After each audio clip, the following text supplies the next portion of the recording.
turma, que é o professor Diego do canal Tecmática. No vídeo de hoje, mais um da série de correção das questões do livro Matemática e Ciência. Nós temos a atividade 4 do capítulo 1, que nos diz o seguinte: dado o conjunto H, que é igual a menos 1, esses são os elementos do conjunto, menos 1, 0, 2, 4 e 9, reescreva cada um dos conjuntos seguintes enumerando seus elementos. Aí nós temos as regras, turma, de cada um dos conjuntos. O conjunto A, ele vai ser formado, pelos elementos que atendem às seguintes regras. Ele tem que pertencer ao conjunto H, beleza? Só que ele também tem que ser menor do que 1.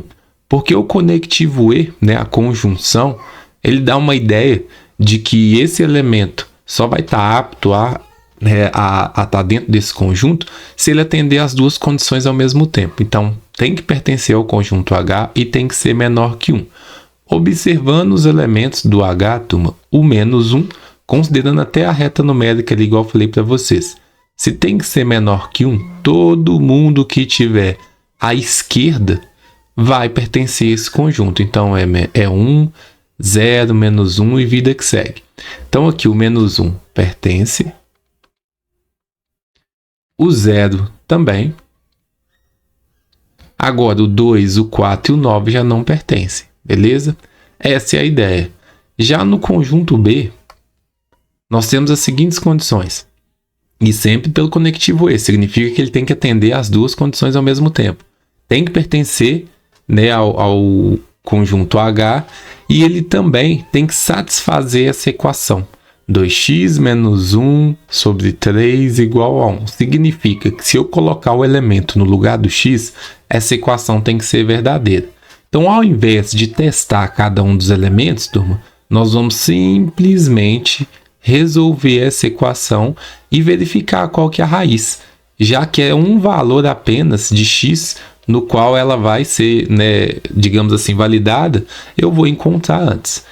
Utilizando aquelas regras, turma, que nós já sabemos, o 3 que multiplica, sem tirar MMC, poderia tirar MMC? Poderia, mas considerando que está todo mundo fera aí na manipulação algébrica, esse 3 que estava dividindo, a gente vai reescrever ele multiplicando. Então vai ficar 2x é igual a 1 vezes 3, 3. Esse 1 que estava subtraindo, a gente reescreve ele adicionando. E aí nós temos que 2x igual a 4. X é igual a 4 dividido por 2. X é igual a 2. Então, o único número que vai satisfazer essa equação, turma, é o 2, beleza? Ressaltando, gosto sempre de falar. Aqui, turma, quando nós fizemos dessa forma, você tinha a opção de tirar o MMC, até porque quando a gente trabalha com equação, no final das contas a gente está fazendo isso, beleza? O MMC entre 3 e 1 que estava aqui é 3, aqui nós manteríamos, e aqui 3 dividido por 1 é 3, e 3 vezes 1 é 3. Por isso que a gente dá esse passo aqui já, beleza? Então tenta sempre, por mais que talvez eu não fale ou nenhum professor fale, tenta compreender o porquê de cada etapa, o porquê que cada etapa foi feita, e é essa compreensão que te dá uma profundidade no conhecimento. Deixa eu apagar aqui para ficar belezinho, para ficar mais organizado. Então, nós temos que o único elemento do conjunto B vai ser o 2. Aí vamos para o conjunto C. Conjunto C, de novo, tem que pertencer ao H, então tem que ser um desses 5 números, e x é um quadrado perfeito. Aí vocês precisam lembrar do conceito, de o que seria um quadrado perfeito. Pessoal, quadrado perfeito é todo aquele número que tem uma raiz quadrada exata, ou seja, uma raiz quadrada que é um número natural. Tranquilo? Então, nesse caso, nós temos o seguinte: o 0, porque o 0 é um número natural, turma, ele pertence ao conjunto dos números naturais. O menos 1 não tem raiz quadrada, o 2 também não vai ter raiz quadrada, cujo resultado é um número natural, o número 4 sim, e o 9 sim. Até porque a raiz quadrada de 0 é 0, a raiz quadrada do número 4 é 2, e a raiz quadrada do 9 é 3. E esse nome quadrado perfeito, turma, ele se dá a partir do momento que você tenta construir um quadrado. Então aqui nós temos um quadrado com 4 partes, beleza? E aqui nós temos um com 9. Aí fica meio incoerente a questão, né, do zero, mas conceitualmente o zero pertence, beleza? Na teoria aqui, né, na prática, digamos assim, ficaria estranho, mas como é que você vai construir um quadrado com 0 quadradinhos?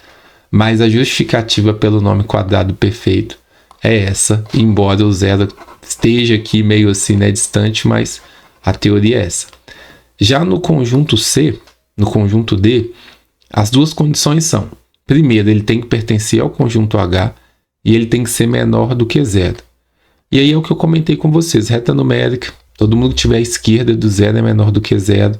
Então, nesse caso específico, o único valor menor do que 0 aqui vai ser o menos 1. Tranquilo? E por final, nós temos a necessidade de atender a seguinte condição: x tem que pertencer ao h e ele tem que satisfazer essa equação, 3x mais 1 igual a 10. De novo, eu poderia testar qualquer um dos elementos e verificar qual deles, né, tornaria a equação verdadeira, mas eu posso simplesmente resolver a equação do primeiro grau e verificar qual que é a raiz. 3x é igual, lembrando, turma, igual eu comentei, por mais que a gente faz pela operação inversa aqui, a gente está adicionando um dos dois lados, então nós temos subtraindo um dos dois lados, quer dizer. Então nós temos 10 menos 1, 3x é igual a 9, x é igual a 9 dividido por 3, x seria igual a 3. Então, desses valores, né, que nós temos aqui, nenhum deles atenderia essa equação. Lembrando que, turma, por mais que aqui tem 0, né, por mais que aqui tem o 2, o 4 e o 9, se o 3 não tiver informado aqui, ele não pertence ao H. Então, nós não temos um valor que atenda às duas condições ao mesmo tempo. Então, o nosso conjunto, turma, vai ser vazio, ok? Que pode ser representado assim. Espero ter ajudado, turma. Até a próxima atividade. Um abraço.